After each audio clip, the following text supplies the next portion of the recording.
सहारा प्रणाम। बड़ी बहस में आप सभी का स्वागत है। मैं हूं भूपेश कोहली। अमेरिका तूने क्या किया? कूटनीति, रणनीति और विदेश नीति को छोड़िए, सामान्य सी समझ रखने वाले हर शख्स के जहन में यही सवाल उठ रहा है कि अमेरिका तूने क्या किया। 20 साल पहले जिस मिशन और संकल्प के साथ अमेरिका ने सुपर पावर की धमक के साथ अफगानिस्तान की सरजमीन पर बम बरसाए थे और तालिबान को तोरा बोरा की पहाड़ियों में समेट दिया था, दुनिया को लग रहा था कि तालिबान निपट गया। लेकिन जिस तरह 20 साल बाद जिस अंदाज में तालिबान की वापसी हुई है और अमेरिका ने अपना बोरिया बिस्तर बांधा है, उससे साफ हो गया है कि अमेरिका के हाथ खुद भी खाली रह गए और अफगानी जनता की उम्मीद भी। अमेरिका ने न केवल खाली हाथ अफगानिस्तान से वापसी की, बल्कि अपनी सुपर पावर की छवि को भी धक्का पहुंचा दिया। क्या ट्विन टावर के विध्वंस का दर्द देने वालों को मिटाने की कवायद को अमेरिका भूल गया, या उन्होंने ही अमेरिकी साख को भी धक्का पहुंचा दिया, जिन्हें साफ करने की जगह वो अपने करीब 3000 सैनिकों की बलि चढ़ा गया। अब काबुल में तालिबान का जश्न मन रहा है। नई सरकार के गठन की तैयारियां चल रही हैं और तालिबान खम ठोक के कह रहा है कि अफगानिस्तान में आगे का इतिहास हम लिखेंगे। लेकिन क्या 21वीं सदी में आतंक का इक्का चल पाएगा?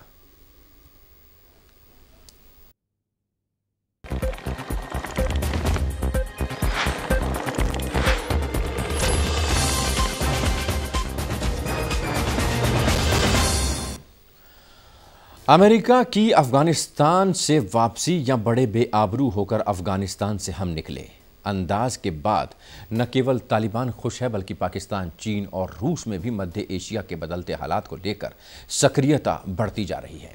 यही नहीं, तालिबान के बढ़ते रसूख और दमदार वापसी से भी इस रीजन में कई सवाल उठने लगे हैं। मसलन आतंक की वापसी। पाकिस्तान का 1 पॉइंट एजेंडा तैयार है कि आईएसआईएस, जैश, लश्कर और तालिबान के लड़ाकों को किसी नई मुहिम पर लगाया जाए और उसका सबसे मुफीद एरिया है कश्मीर। भारत को भी अपनी रणनीति अफगानिस्तान और कश्मीर पर केंद्रित करनी है।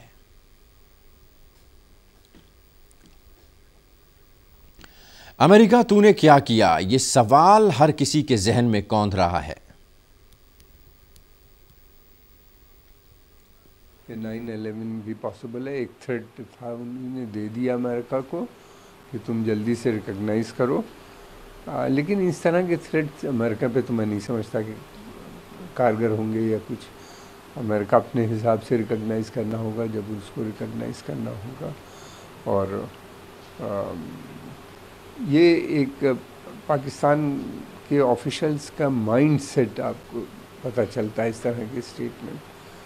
कभी कहते हैं कि न्यूक्लियर वेपन हमने बनाए हैं, रखने के लिए नहीं बनाए हैं, यूज़ के लिए बनाए हैं, और कभी कहते हैं कि अमेरिका तूने क्या किया? ये सवाल बार बार सभी के जहन में आ रहा है और इसी पर चर्चा करने के लिए हमारे साथ मौजूद हैं defence expert lieutenant general AK Bakshi साहब, फॉरेन एक्सपर्ट रोबिंद्र सचदेव और पॉलिटिकल एक्सपर्ट राहुल लाल हमारे साथ मौजूद हैं। रोबिंद्र, सबसे पहले आपके पास आना चाहूँगा। तालिबान की जो डेडलाइन दी थी उसने अमेरिका को कि इस डेडलाइन से पहले आप अफगानिस्तान को छोड़ दीजिए, काबुल को छोड़ दीजिए, एयरपोर्ट को छोड़ दीजिए। उससे पहले ही अमेरिका वहाँ से चला गया, अपने सैनिक बुला लिए गए वापस। किस तरीके से इसको देखा जाए? एयरपोर्ट पर तालिबान का कब्जा, आपका रिएक्शन?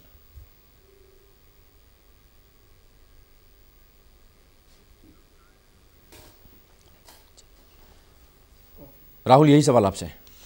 देखिए, सबसे महत्वपूर्ण चीज़ ये कि जो पूरा घटनाक्रम घटा है और जिस तरह से उनके जाने के बाद जश्न मनाया जा रहा है, तो ये सवाल तो बहुत गंभीरता के साथ उठता है कि आखिर इस 20 सालों में वहाँ पे आतंकवादी संगठनों को, तालिबान को अमेरिका कमजोर करने के लिए गया था कि मजबूत करने के लिए गया था? आप बदला लेने के लिए गए थे कि बदले में आप उनको कुछ और ज़्यादा उपहार देने के लिए गए थे? अमेरिका के महाशक्ति होने के पूरे दर्जे पे जो है कि सवाल जरूर खड़ा हो चुका है। मैं बार बार कहता हूँ, 55 से 75 के समय में, 1955 और 75 के समय में जो वियतनाम वार की स्थिति थी और उससे अमेरिका की जितनी छवि का नुकसान नहीं हुआ था, उससे भी कई गुना ज़्यादा महाशक्ति के रूप में उसकी छवि धूमिल हुई है। आप जब वहाँ पे आप गए हुए थे, आप कह रहे हैं कि अलकायदा को हमने समाप्त कर दिया था, हमारा मिशन समाप्त हो गया था। लेकिन भूपेश जी, हम लोगों ने देखा कि वहाँ पे किस तरह से अलकायदा के लोग जो अब तक तोरा बोरा की पहाड़ियों में छुपे हुए थे, वो अब बाहर आ चुके हैं और वो तालिबान से मिल रहे हैं। तो फिर ये डिफ्रेंशिएट करना कि नहीं तालिबान बिल्कुल अलग है, इस्लामिक स्टेट्स अलग है, और फिर जो है कि अलकायदा अलग है। अरे आतंकवादी संगठन है, आपस में मिले हुए हैं। आप अभी देखिए जो विस्फोट की स्थितियां आई, हम लोगों ने देखा कि उस विस्फोट में क्या घटना घटी। तुरंत से जो है कि तालिबान ने कह दिया कि नहीं, वो विस्फोट जो है कि इस्लामिक स्टेट खुरासान ने कराया है। और अमेरिका की तरफ से बयान आ गया कि नहीं, खुरासान, हम लोग इस्लामिक स्टेट से बिल्कुल कठोरता से बदला लेंगे। आप पूरी तरह से सत्ता सौंप के जा रहे हैं तालिबान को, और आप कह रहे हैं हम इस्लामिक स्टेट से बदला लेंगे, जबकि हम लोग जानते हैं कि इस्लामिक स्टेट और जो खुरासान है और जो तालिबान है, दोनों के बीच में हक्कानी नेटवर्क की देखिए कितनी मजबूत उपस्थिति। हक्कानी नेटवर्क दोनों जगह मौजूद है। हक्कानी नेटवर्क को आपने 10-15 दिनों से भी आपने पूरा का पूरा काबुल का सुरक्षा तंत्र आपने दे दिया था। तो ये पूरे मामले में ये चीज तो स्पष्ट है कि आतंकवाद के प्रति जो अमेरिका जिस एक बड़ा मजबूत जंग लड़ने का जो दावा कर रहा था, वो बिल्कुल खोखला हुआ, और उल्टे अफगानिस्तान के इस प्रकरण से आतंकवाद और मजबूत हुआ है अमेरिका के गलत नीतियों के कारण। दोहा वार्ता में क्या वार्ता हुई, पूरे दोहा वार्ता पे भी सवाल उठ रहे हैं कि आपने क्या, दोहा वार्ता में अमेरिका ने तो पूरे उनके शर्तों का पालन किया कि हम 31 अगस्त को खाली करेंगे, आपने और 24 घंटा पहले ही खाली कर दिया। लेकिन क्या दोहा वार्ता की शर्तों का पालन तालिबान ने किया? तो तालिबान को हम लोगों ने नहीं देखा कि दोहा वार्ता का वो पालन कहीं पे भी वो कर रहा था। और जिस तरह से पूरा घटनाक्रम घटा है, अमेरिका है शक के दायरे में कि आप बिना किसी, अभी हम लोग देख रहे हैं पंजशीर के घाटी में किस तरह की लड़ाई चल रही है, किस तरह का प्रतिरोध हो रहा है, लेकिन जो अफगानिस्तान की सेना थी उसको, उसके तरफ से प्रतिरोध दर्ज नहीं हुआ। और अमेरिका ने लगे हाथ ये भी कह दिया कि अफगानिस्तान की सेना ना लड़े तो हम क्या करें। आता हूं आपके पास, आता हूं। अमेरिका ने कह दिया अफगानिस्तान की सेना ना लड़े तो हम क्या कर सकते हैं, इसलिए अफगानिस्तान को उसने उसके हाल पर छोड़ दिया। वहां पर क्या हालात हो रखे हैं, रविंद्र, किस तरीके से अमेरिका देख रहा होगा, और संयुक्त राष्ट्र सुरक्षा परिषद, यूनाइटेड स्टेट सिक्योरिटी काउंसिल में भी अफगानिस्तान पर प्रस्ताव पारित हुआ है। यह प्रस्ताव क्या हैसियत रखता है, आपसे समझना चाहेंगे। देखिए, अमेरिका क्या समझ रहा होगा इस समय बहुत क्लियर है। अमेरिका ने ये डिसाइड कर लिया है कि मेरे एक भी सोल्जर की जान की कीमत इतनी है कि मैं उसको सैक्रिफाइस नहीं करूंगा अफगानिस्तान में, पहली बात। और दूसरी बात, चाहे मैं यहाँ 1 साल और हूं, चाहे 10 साल और हूं, हालात इंप्रूव नहीं कर पाऊंगा मैं, और ना ही होंगे। तो इसलिए अमेरिका ने कहा कि मेरे अपने सेल्फ इंटरेस्ट में यह है कि हम सारे निकल जाएं। और जब भी हम निकलेंगे, बाइडेन का यह कहना था कि जब भी हम निकलेंगे, इसका कैओस अनाकी और जो हो रहा है भी इस तरह का होना है, तो हम आज निकले तब भी होगा, 2 साल बाद निकले तब भी होगा। तो अमेरिका इस तरह से वापस है, और अमेरिका थक गया है इस वॉर से। अमेरिका ये वॉर तो करीब 4 साल पहले हार गया था, तो तभी तो हुआ वार्ता शुरू हुई, राइट, जो ट्रंप ने करी वही उसे था कि अब निकलना है। पर ट्रंप ने एक बहुत बहुत बहुत बहुत बड़ी गलती करी, जो कि उन्होंने उस वार्ता में अफगान सरकार को रखा ही नहीं। तो आप क्या सोच के कि वो तालिबान से डील करते रह गए, अफगान सरकार की आपने वजूद को ही खत्म कर दिया। तो ये तो इस तरह की चीजें होनी ही थी। बट ये अमेरिका अभी ये कह रहा है कि मैं मतलब ISIS कुछ करेगा तो बदला लूंगा, वो अमेरिका बिल्कुल लेगा। देखिए, अमेरिका जो भी हम कहें, टेक्नोलॉजी है, पावर है, पैसा है, बट अब वो जो भी करेगा इस थिएटर में, वो विया द स्काई एयर ही करेगा। मतलब ड्रोन अटैक्स, मिसाइल अटैक्स, इस तरह की चीजों से उसको जो टारगेटेड जिनको करना होगा वो करेगा। उसके अलावा कोई अगर हाई वैल्यू टारगेट होता है, जो कि है ISIS का जो मास्टरमाइंड था, उसको ठीक है पकड़ने के लिए, जैसे इन्होंने ओसामा बिन लादेन को स्पेशल फोर्सेस भेज करके करा, तो उस तरह की इक्की दुक्की कभी अगर करें स्पेशल फोर्सेस, अदरवाइज ये अपने सोल्जर्स की जान इस थिएटर पे नहीं लगाएंगे। बिल्कुल आता हूं आपके पास। सुरक्षा परिषद में जिस तरीके से प्रस्ताव पारित हुआ है, retired lieutenant general AK Bakshi साहब हमारे साथ मौजूद हैं डिफेंस एक्सपर्ट के तौर पर। बख्शी साहब, आप किस तरीके से देखते हैं, और तालिबान पर इसका कोई असर पड़ने वाला है ऐसे प्रस्तावों का? देखिए, तालिबान जो है वो एक बहुत ही ना बदलने वाला, बड़ा एक प्यूरिटैनिकल और एब्सोल्युटली फिक्स्ड है अपने मुद्दों पे। और ये कहना कि वो बदल जाएंगे, यस, थोड़ा सा बदलेंगे। आफ्टर ऑल, अगर जो उनकी शारिया ही शर्त है, तो बहुत कंट्रीज हैं जो शारिया पे चल रही हैं, और वो चाहे कोशिश करेंगे कि उस टाइप की वो रिजीम ला सके। लेकिन जिस तरह से हालात है, जिस तरह से उनका पास्ट है, हिस्ट्री है, कॉम्पोजिशन है, इतने बिखरे हुए वो लोग, कोई एकजुटता नहीं उनमें, ये सब देखते हुए मेरे हिसाब से तो नहीं हो सकता। लेकिन संयुक्त राष्ट्र ने ठीक कहा है कि जिस आगे देखते हैं किस तरह से उनका रवैया होता है, उसी के हिसाब से उनको रखा जाएगा। राहुल, एयरपोर्ट पर जवान परेड कर रहे हैं, तालिबान के जवान परेड कर रहे हैं, जश्न मना रहे हैं। अमेरिका पर भी लगातार दबाव है, अमेरिका पर तमाम ऐसे देश जो हैं वो कहीं ना कहीं ये कह रहे हैं कि अमेरिका को एक बार दोबारा सोचना चाहिए था, एकदम से हाथ पीछे खींच लिए और अफ़गानिस्तान के पास कुछ बचा नहीं, ओवरपास कर दिया, तालिबान को सब कुछ दे दिया, लड़ने का मौका तक नहीं मिला अफ़गानिस्तान की फ़ौज को। जो बाइडन क्या सोच रहे होंगे?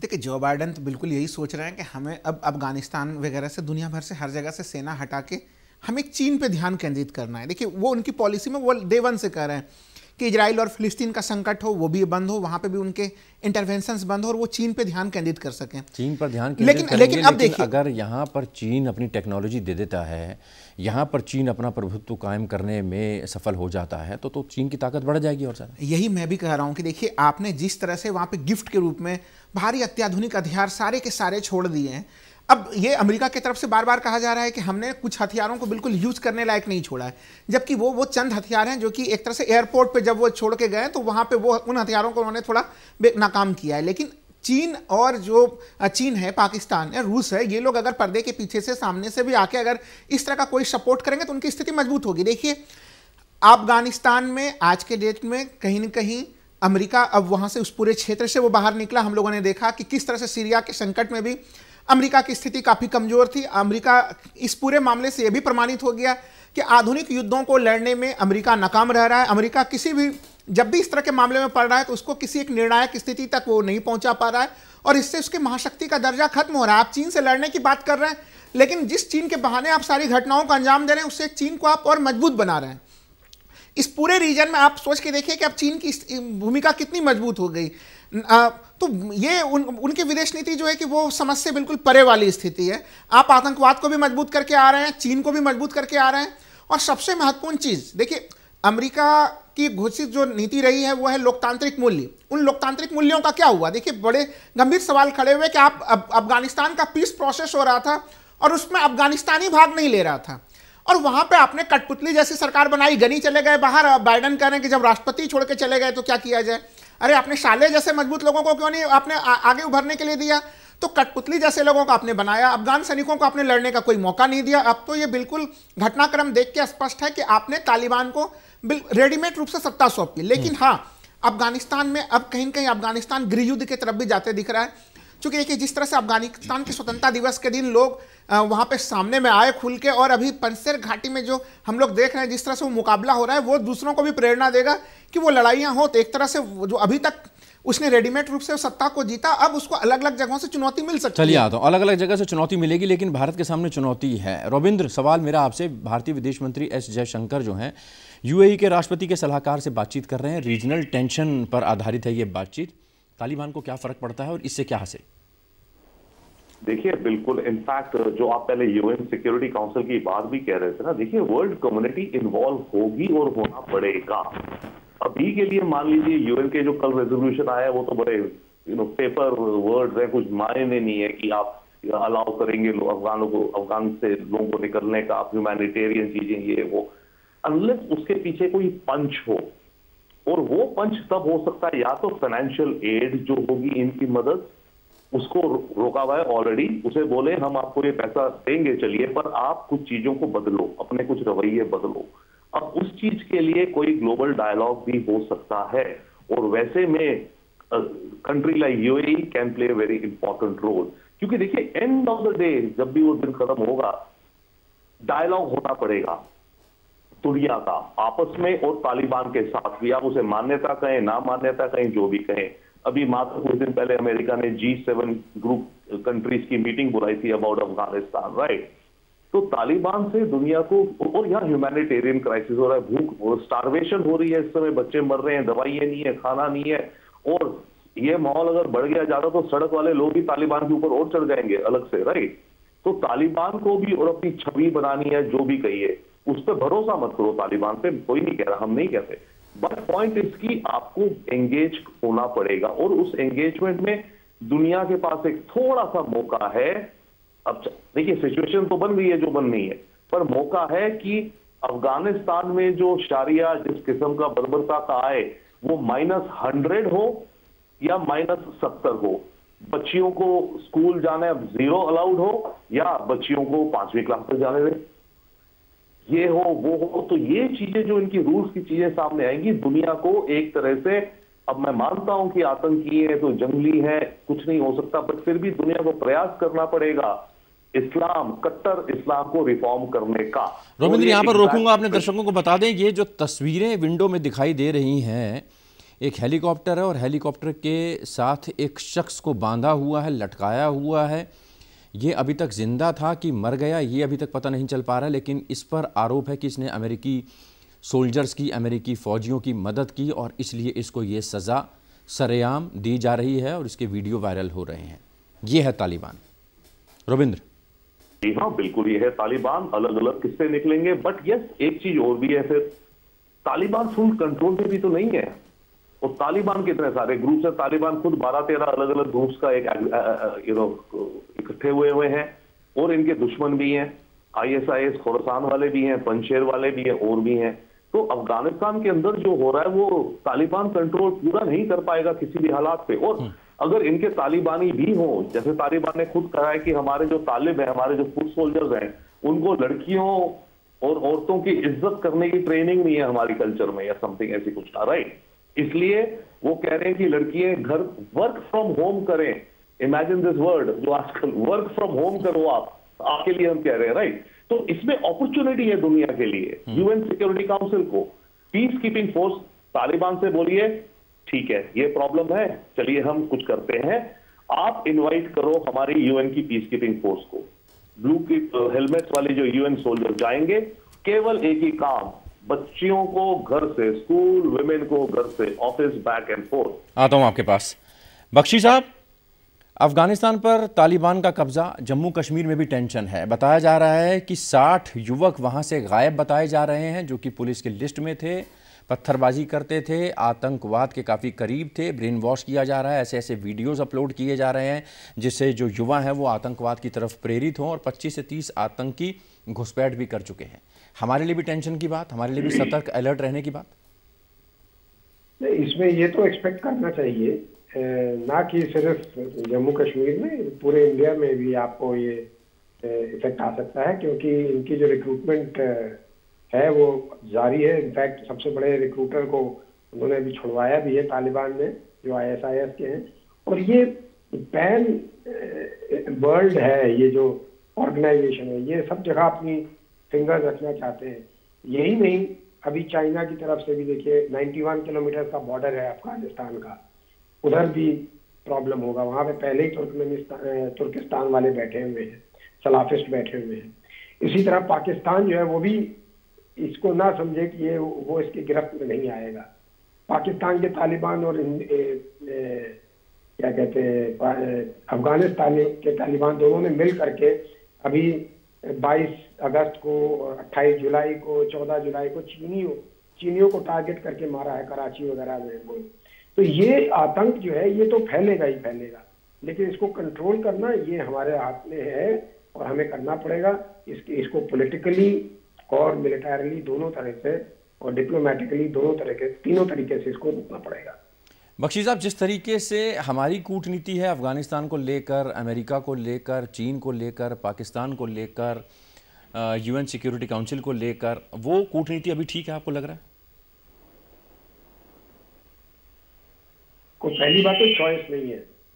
अभी जहां तक बाकियों के प्रति कूटनीति है वो तो हमारी अभी स्टेबल है। जो चेंज हुई है वो सिर्फ अफगानिस्तान के पे सवाल आ रहे हैं, और यहाँ पर हमें वेट एंड वॉच करना पड़ेगा।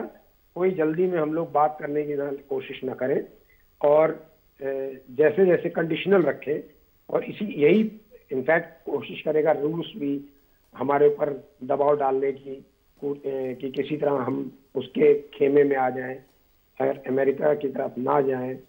और तो ये सब कूटनीतिक पैरवियां तो अब चलेंगी, लेकिन जहां तक भारत का सवाल है उसकी कूटनीति बहुत क्लियर है, पाकिस्तान के साथ भी, चाइना के अगेंस्ट, अमेरिका के साथ और रशिया के साथ।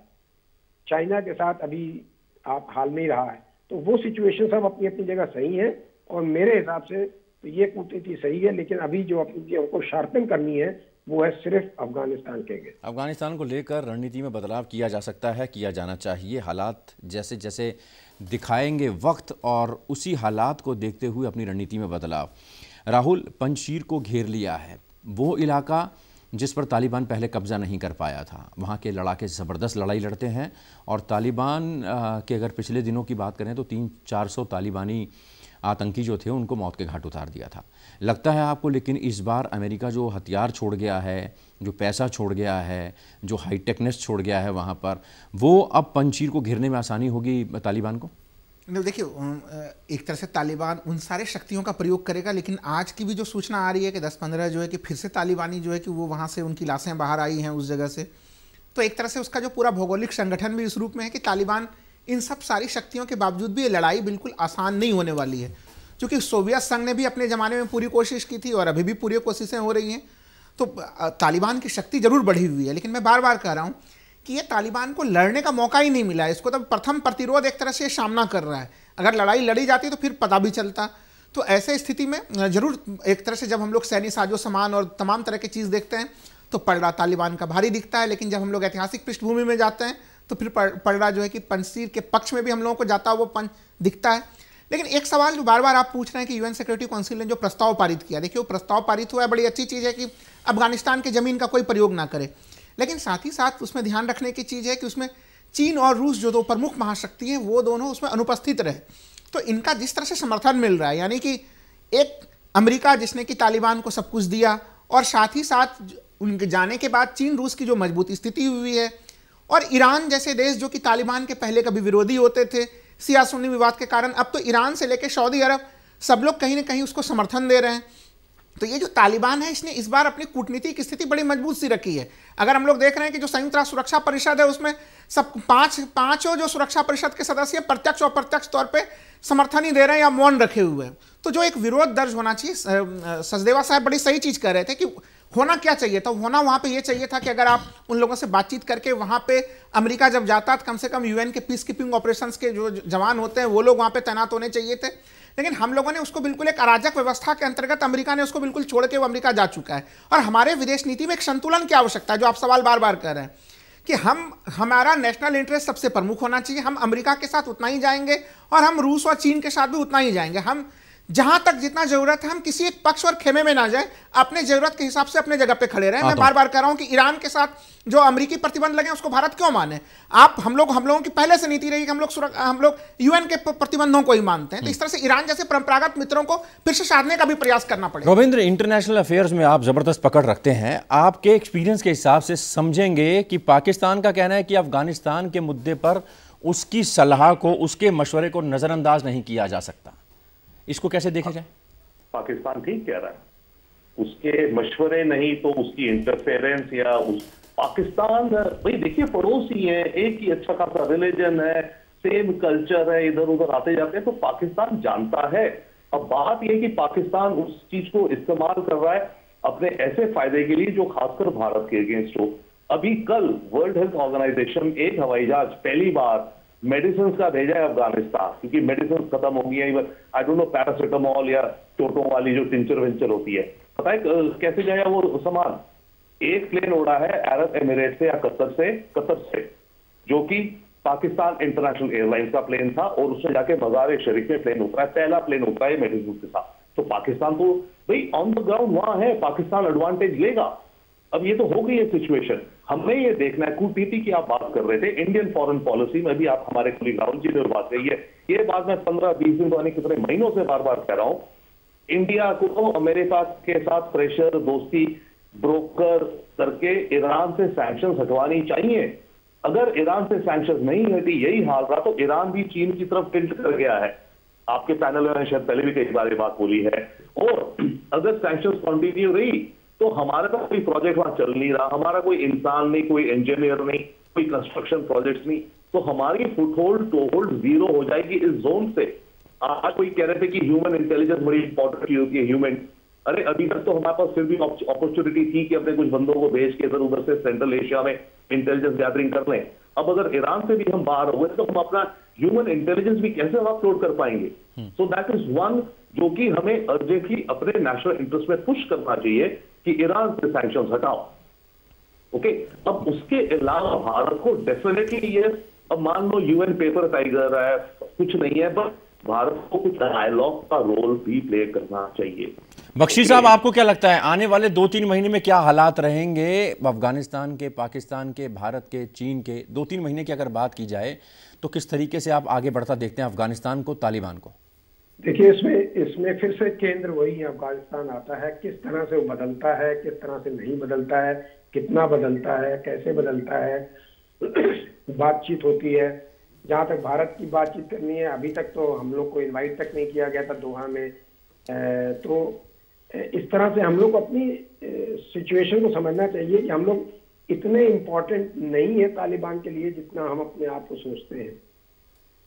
और अगर जो वो हमें शामिल करना, बात करना चाहेगा तो हम बात करेंगे, नहीं तो हमें तो वही रुझान देखना पड़ेगा कि हम अपने नेशनल इंटरेस्ट को देखें कि हमें क्या चाहिए इसमें से।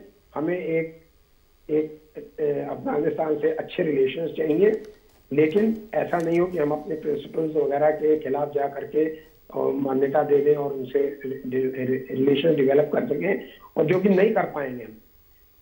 तो इस तरह से हम लोगों को देखना, wait and watch policy, wait and watch की स्थिति भारत को रखनी पड़ेगी। राहुल, एक चलते चलते आपसे रिएक्शन ये लूंगा कि जो हमारी परियोजनाएं अफगानिस्तान में चल रही हैं, अगर तालिबान हमको प्रपोज करता है कि आप इन परियोजनाओं को पूरा करें, हमें जाना चाहिए कि नहीं? ये परियोजनाओं को बिल्कुल नहीं छोड़ना चाहिए। आप वो परियोजनाएं एक तरह से अफगानिस्तान के लोगों के मूल्यों से जुड़ी हुई है, तो उसमें ज़रूर हम लोगों को वहाँ पे जाने का प्रयास करना चाहिए। लेकिन हाँ, हम लोग बिल्कुल ऐसा नहीं कि उस प्रोजेक्ट को पूरा करने के लिए तालिबान के गलत डिमांड को भी भारत स्वीकार कर ले। इसमें काफ़ी ध्यान रखने की जरूरत। और एक चीज़ जो बार बार मैं कह रहा हूँ, इस पूरे मामले से, घटनाक्रम से भारत में जो सुरक्षा को हम लोग जोड़ते हैं वो केवल आतंकवाद से जोड़ रहे हैं, लेकिन जो नया खतरा पैदा हुआ है वो है नार्को टेररिज्म। आप एक तरह से देख लीजिए, जो हम लोग एक ऐसे जगह पे हैं जहाँ पे एक तरह से गोल्डन ट्रायंगल है, गोल्डन क्रिसेंट है, इन सब जगहों पे भी जो गतिविधियाँ चल रही है, चीन जितना सुपर एक्टिव है, उसका भी दुरुपयोग तालिबान के द्वारा संभव है, और भारत उसका एक तरह से शोषण के लिए हम लोग उसका गढ़ बन सकते हैं। तो इसको भी हम लोगों को देखना पड़ेगा कि एक नए नए चिंता के नए नए आयाम भी हमारे पास खुलते चले आ रहे हैं। चलिए, बहुत शुक्रिया हमसे बातचीत करने के लिए। Lieutenant general A.K. बख्शी साहब, डिफेंस एक्सपर्ट, हमारे साथ जुड़े रहे, बहुत शुक्रिया। रविंद्र सचदेव, फॉरेन एक्सपर्ट, हमारे साथ जुड़े रहे। राहुल लाल, पॉलिटिकल एक्सपर्ट, हमारे साथ जुड़े रहे। आप लोगों का बहुत शुक्रिया। तालिबान की दी हुई डेडलाइन से पहले ही अमेरिका ने अपने सैनिकों की वापसी करा ली है। अब तालिबान का पूरी तरह से कब्जा हो गया है, तालिबान शासित हो गया है अफगानिस्तान पर। पंजशीर की अगर बात करें तो तालिबान लगातार कोशिश करता रहा है पिछले रिजिम में भी कि पंजशीर पर हमला करके उसको भी अपने अंदर मिलाया जाए, लेकिन तमाम कोशिशें उसकी नाकाम रही हैं। और अब पंजशीर को लेकर तालिबान ने एक बार फिर से मुहिम छेड़ी है, लड़ाई छेड़ी है। देखना है कि वहाँ पर अब क्या होता है। घटनाक्रम लगातार अफगानिस्तान का बदल रहा है और उसका भारत पर क्या कुछ असर होगा, इस पर हमने चर्चा की। आने वाले दिनों में भी हम इस पर नज़र रखेंगे। फिलहाल बड़ी बहस में अभी के लिए इतना ही। दीजिए इजाज़त। ब्रेक के बाद खबरों का सिलसिला जारी रहेगा। सराहना।